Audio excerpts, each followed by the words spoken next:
And we are thrilled to be joined by the director of a pretty exciting movie, much hyped movie in the Wisconsin area, coming out nationwide tomorrow. And you can learn more at greenandgoldmovie.com. But we're joined by Anders Lindwall. Anders, thank you so much for taking the time as your movie is gaining traction and gaining notoriety and winning some awards. We appreciate you taking time to join us. Howdy. Yeah, no, so stoked to be here. Thanks for having me, guys. So I guess the first question I'll ask, and then, G, you're the big Packer fan here, so you can dig a little bit deeper, but what made you pick this topic, and what was the connection for you? Why did you want to tell this story? Yeah, my brother and I, we grew up in the UP, so just north of Wisconsin. So this is our home turf, and 2 hours north of Green Bay, and yeah, our grandfather was a dairy farmer, and we love it up north there. We love it so much, and grew up as just diehard Packers fans. And so, we as independent filmmakers, you're just always looking for a story that resonates close to home as you can possibly get. So, we couldn't believe there hadn't been, like a Packers type movie specifically with their fans, or about their fans really ever on on kind of like a real large Hollywood scale. So that we got excited thinking about being able to try to get into that world and tell a story that has a lot of meaning to us and is about the people that we grew up around and love. So. Right. And so as you started to think about it, obviously this is based on a true story, but where did you find the inspiration to, really dig into the Green Bay Packers and their relationship with these farmers? Yeah, it's inspired by true events. I should clarify. So there's no farmer that necessarily made the exact bet on the Green Bay Packers, but it is inspired by the true events of loss of small farms in America. It is based on a literal season in the 90s that we're trying to keep a little bit under wraps for spoiler alert stuff. But yeah, I think I forget your original question about it, but just I think. Yeah, maybe can you remind me again? What you just asked about where did you pull the inspiration and how did this come to be? Yeah, I think for anybody who grows up as a Packers fan, I think it's just that type of community, that type of crowd that exists up there is so unique, and I think it gets misrepresented whenever it is in media, that when we've seen it played. So, some of that upper Midwest is kind of this hokey and everybody's got a real thick accent and that kind of thing. And it's the people that I grew up around, there's certainly some accents here and there, but you just have such a depth and a richness. And, with the Packers being the only community-owned sports franchise in America, it's that is such a a meta narrative that needs to be told. That's such a beautiful, beautiful picture of what a representation of that area. So and you grew up in the UP. Were you in a split county area where it was more Packers fans or Lions fans? How was that? Totally. Yeah, because we were right on the border of Wisconsin. I tend to think it was probably 70% Packer fans in our town, anyways. But there was definitely some Lions representation, and I think I've been told it's actually depending on what county you were in, you would get different broadcasts. Back when I was a kid, I don't remember, we were only fed Packers games. So I think some counties north of us, they're on also Eastern time zone. They were fed the Lions games, and so I think that was sort of how it was split.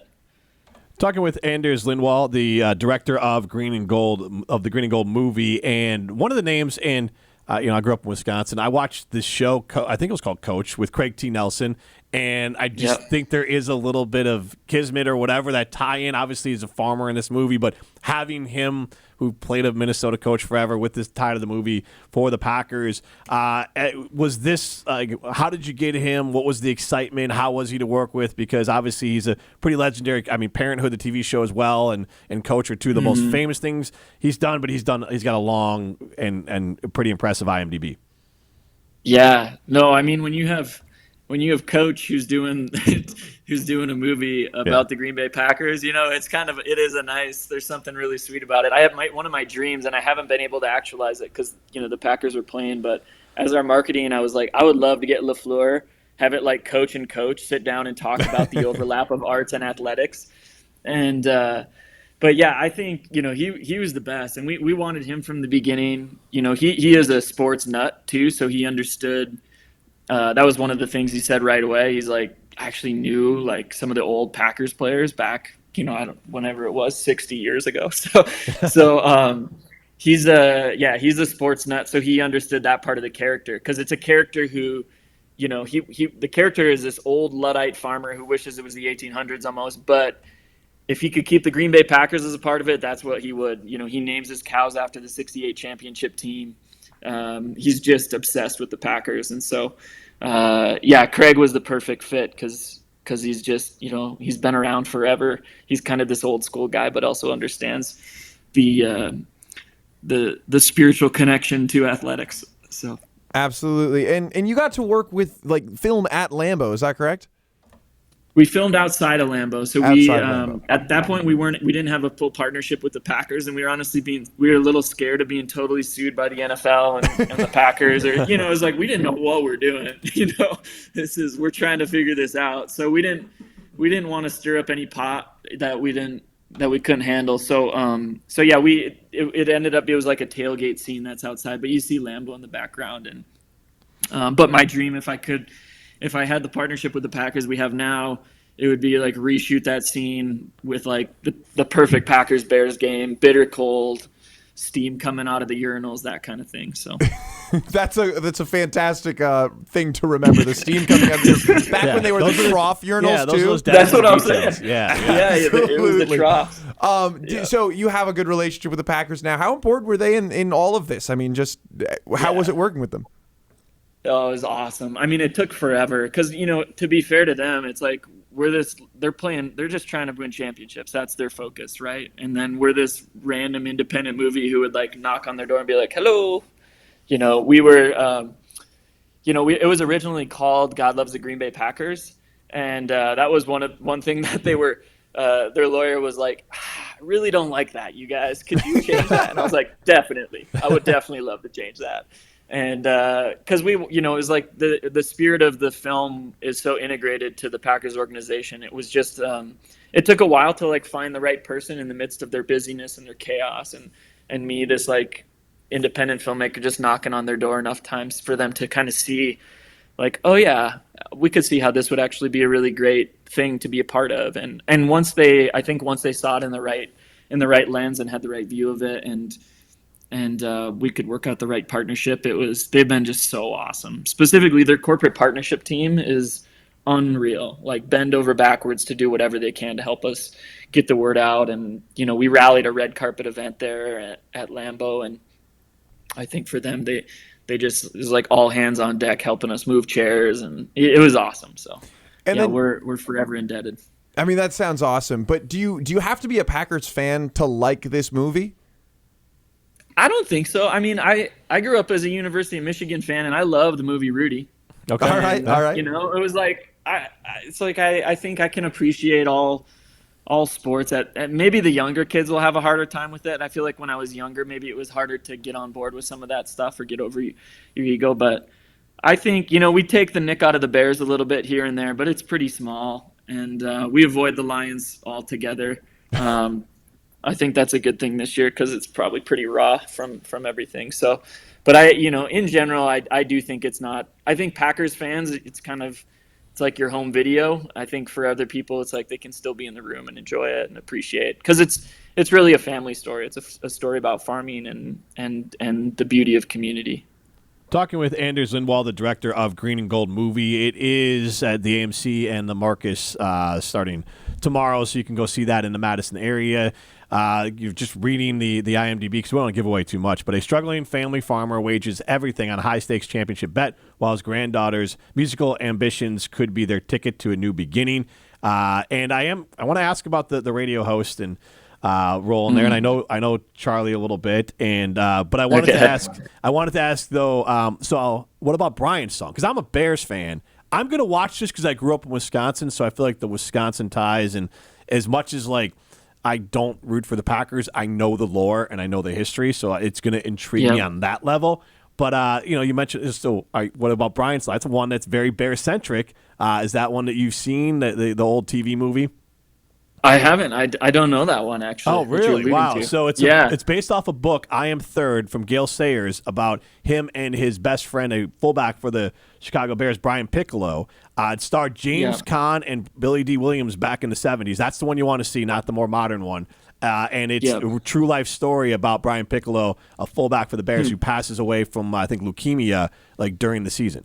And so it's there. Wow. Basically, it's there. Same idea, though, that you said this is about family and friendship and all. That's about, obviously, the Bears is part of it, but it's very much about the human side of things. So, well, now, see, I get the recommendation from you to see your movie, and I'll throw one out to you. Throw them back. Yeah, from the 70s. I'm such a bad director. I've seen so few movies. For how many, that might make you a better director. It's all fresh then to you. But no, I saw the role here. It says Charlie Berens, radio host. So without giving away the movie, what's that kind of role, and what was the drive to have that character in there, and how do you like move the story and everything? Yeah, totally. So we grew up, our town had a little radio show called Telephone Time that was on Monday through Saturday, like 8 a.m. till I think 11 or 12. And it was just people calling in to chat, to talk about things, to buy, sell stuff. Yeah. And it was just always so, like, it's still going on. It's not, that hasn't stopped. And it's just such a lovely,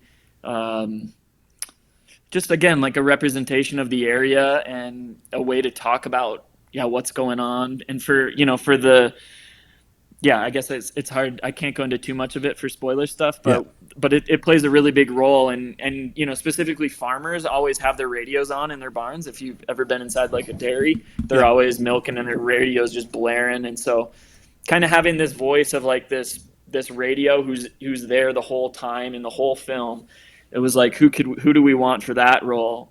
And who other than Charlie Berens would you want? No, that was a perfect pick for it. Fans will recognize it. But also, you hit a home run with that idea, just from like hearing you describe it. So our company's Good Karma Brands, and we started actually in Beaver Dam, Wisconsin. And the stations we have, like they have the polka show, the farm report show. They have shows with Lost and Found, and people have been like, I lost my cat. They're like, oh, I saw a cat on this street. Like they're still doing that. We still own that station. That still happens in Beaver Dam, Wisconsin, which is about an hour north of Madison. So like you hit a home run on that, because that's exactly a thing that is still going on. And obviously that station's been around for 60, 70, 80, maybe 100 years. So long before we bought it. So that idea to put that in there was obviously, I think, a great device to kind of move the story along, because it's still a thing, a big thing. Yeah, and it's such a cool, I don't know, it's like there's something about radio. I mean, maybe I'm preaching to the choir here, but it's like you you pay attention to it differently when you only have, that's your only sense that's taking it in, versus like news on the TV or kind of thing. There's something really special about it. So yeah, we call it personal, intimate. It's you people, you like, as someone who grew up listening to radio, I feel like I know people that I listen to on the radio, and we run into it now when people come talk to us. So yeah, no, totally get that aspect of it. So again, this is coming out tomorrow, and again, I do see it's at the Marcus and the AMC in the Madison area. What else would you like us to, or let our fans know about this movie before we let you go here? Yeah, that's like, I mean, there's so much, like for us, this has been like our last 5 years of grinding every single day on it. I think it's a medium that's underappreciated, maybe like all things, it's like, but we've slaved over this thing, trying to make it authentic as we can. And hopefully it's, kind of a love letter to this area. That's, maybe we keep saying that I hope people can watch it and feel nostalgia for it. And a lot of our friends who've screened it, that lived in Los Angeles and they've helped on the project, they're like, man, this makes me want to move back. And so maybe it can help boost tourism and boost the state of Wisconsin.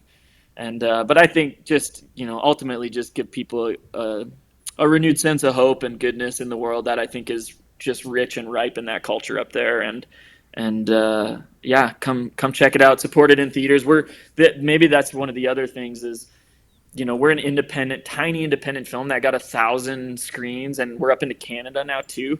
Nice. It's like crazy how it happened. And we're competing against, just mega, minimum $25 to $30 million movies. And so we're like slugging it out with those guys in the theaters for, I think we're like 4 to 7 days is how much we're guaranteed. And then they re-up after that if we're performing well. So as fast as you can get to a theater, that I would really appreciate it. Yeah, so we'll throw that out there again. The Marcus Point in Madison and in Sun Prairie and the AMC in Fitchburg all have showtimes for it, and that all starts tomorrow. That's awesome. That's Fantastic. awesome. Yeah. Thanks so much for your time, man. Hey, thank you, I do guys. have one question for you though before we let you go. Yeah. So you grew up in a small town too. Did you have? I was talking about this earlier, and I was getting a lot of flack. I would get Oreos every time I went to the dry cleaner with my parents. Did you have anything like that, where like unwrapped, completely random food at an entirely unrelated spot? I'm trying to think if it probably did, and I just I don't have it in my head. Most of us don't have that story. I grew up in a small town in Wisconsin. I was not just handed random But like there was also a local people. restaurant that would just give fudgesicles to kids as they walked by. I mean, like small town community stuff. Yeah. Oh, there's random stuff like that. I remember going in recently to get like a shot. Like I had to get like a booster or some kind of flu shot. Sure. And they just like walked out in the middle of the store in the aisles, and they're like, "Well, is this good? You want it here?" I was like, "Oh, I thought we'd go into like a room somewhere and do this." they're like, "No." I was like, "Okay, well, just thanks," that kind of thing. So, man, there's so many things that I just love it so much. It feels like small towns feel like the final frontier of America to me. I love it. Fantastic. No, I think that's a great way to describe it. Anders, thanks so much, and good luck. Hopefully people show up. They keep in theaters even longer. Yeah, thank you guys. Thanks for helping us get the word out and having me on here. Yeah, thanks for joining us. That's Anders Lindwall, Green and Gold movie. He's the director. It comes out tomorrow. Again, the Marcus and the AMC theaters are two places you can see it in the Madison area. This is Jim, Matt, and Molly, presented by Coors Light.